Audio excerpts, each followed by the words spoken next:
این کشتی بزرگ و نوی نظامی ترکیه است که در روبروی قصر قدیمی حاکمان عثمانی به نمایش گذاشته شده است. در معرکه پیش از انتخاباتی پرزیدنت رجب طیب اردوغان این کشتی چون رمز قدرت افزاینده ترکیه در منطقه ارزیابی می شود. در رابطه با صنعت و اقتصاد کارهای برقرارسازی در منطقه از زلزله ضرر دیده و نمایش موقع خود عاید به سیاست خارجی چون یک رهبری قوی او میخواد نشان دهد که ببینید من نفری هستم که میتوانم کشور را در این دوره بحران و ناامنی در جهان اداره کنم. در این انتخابات رقیب اصلی اردوغان کمال قلیچداروغلوی 74 ساله خادم بازنشسته دولتی است که طرفدار رضایت ملی است، نه ضدیت و دوگانگی. او اکثرا در نوارها طریق یوتیوب از پشت میز آشخانه‌اش به مردم مراجعت میکند.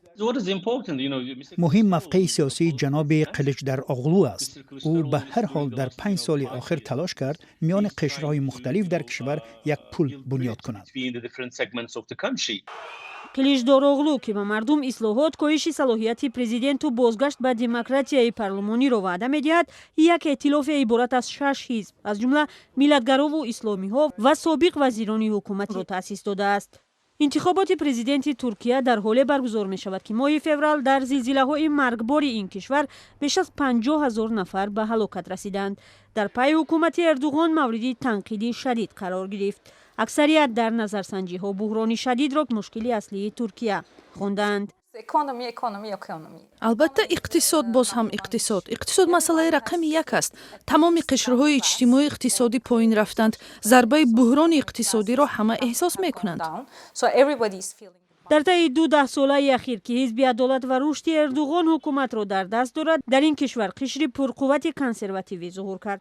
با باور ناظران این طبقه هنوز هم به حکومت صادق باقی ماندند. حزب اردوغان یک گروه انتخاب کنندگان استوار پیران سال خود را دارد که سالهای دراز رأی آنها را به دست می آورند و ثروت را با هم تقسیم می کنند. به این ترتیب رای دهندگان روز یکشنبه از میان دو سیاستمدار دارای خصلت و دیدگاه‌های کاملا مختلف به آینده ترکیه باید یکی را انتخاب کنند.